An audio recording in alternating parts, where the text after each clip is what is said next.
How's it going out there, world? I am Elliot Connie, and welcome to today's edition of Solutions Every Day, where I want to talk a little bit about using the solution-focused approach with each and every one of your clients.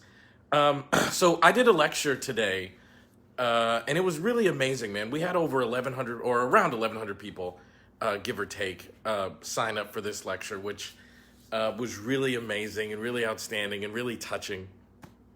And the topic was about using the solution-focused approach with any of your clients, regardless of the problem that brought them to your office. So there's one thing that I want to highlight here in this video that came up today, because I really, really want you guys to get this. Like, I really, really want you guys to master and understand the solution-focused approach. So a lot of people attack me on social media because when you say solution-focused brief therapy can be utilized with each of your clients, people say, no, it's not a cookie-cutter approach. Like, psychotherapy is not cookie-cutter, and clients need, and they say all of these crazy things to me. But I understand it. Like, I can live with the blowback, and I can live with the attacks, and I know that on some level saying that is somewhat controversial. But I want to say, like, it's actually not controversial. If you understand the solution-focused approach, then you understand that like what I'm saying makes sense. So here's an example. If you want to go and exercise, so let's say you've gained weight and you want to go and exercise. The trainer wouldn't say, oh, if you gained weight because you ate too much ice cream, you have to work out differently than someone who gained weight because they ate too much fast food versus someone who gained weight because they haven't exercised in a while. Like, the methodology to which you gained weight doesn't really change the methodology to which you would be getting healthy. Now, why is that? Like, how come that's the case? Because what we know is, like, cardiovascular exercise works. Like, what we know is cardiovascular exercise makes a difference regardless of what is the reason you might not be in shape. By the way, this is a sensitive topic to me because I'm trying to get in shape now. I'm out of shape. I was working out really good until COVID happened. But anyway, but that's how this works. So imagine someone comes to psychotherapy, and let's describe them as, like, mentally out of shape. The mental equivalent of, like, cardiovascular exercise and sit-ups is hope. It doesn't really matter what caused your client to be mentally out of shape. It doesn't matter what caused your clients to be mentally wobbled. What matters is the psychotherapy equivalent or the emotional mental equivalent of running and sit-ups is hope. So when I say we use solution-focused brief therapy with every client, regardless of problem, what we're actually saying is we intentionally evoke hope in each of our clients. And I don't understand how that's so controversial. Because no matter what therapy model you're using, and no matter what problem your client has, hope is one of the most important ingredients to successful psychotherapy. Research has proven that out time and time again. So what I'm actually saying is, regardless of your client's issue, regardless of the problem that brought you to therapy, and regardless of, like, the type of client it is, you need to figure out a way to make hope a part of the process. And then the other thing I want to highlight for you is solution-focused brief therapy is absolutely not a cookie-cutter approach. Because this approach is language-dependent, that means each and every conversation is different. So this approach is tailored not just to each and every client, which obviously solution-focused brief therapy is tailored to each and every client, but it is also tailored to each and every session because each and every session has different language. So it shouldn't be so controversial when I say solution-focused brief therapy is effective with each and every client. There's evidence. This is an evidence-based approach. There's research evidence supporting that this is true.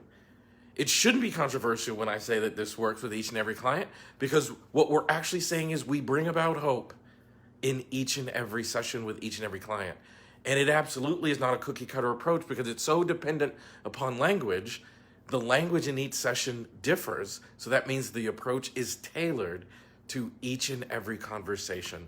That's what makes this approach special, and that's what makes this approach applicable to each one of your clients when they come in the door. So you can use this approach confidently, knowing that there is research supporting that you can use this whether your client is struggling with depression or anxiety or a grief and loss issue, complex trauma, any of those things. This approach is one that can make a difference in your client's life. So how did I, it's a hard thing to explain. Give me a like if that makes sense to you. Like, did I do an okay job explaining that?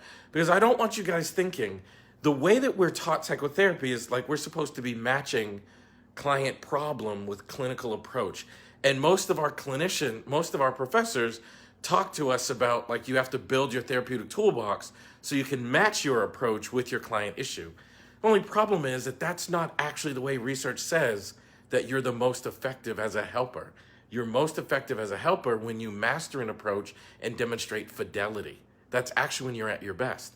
So we have to understand that eclecticism might be the easiest way to go, but it's not the way that research says you're most effective. So you actually can use this approach with each and every one of your clients because you are tailoring this approach to each and every client in each and every session because of their language. So I hope I did an okay job explaining that.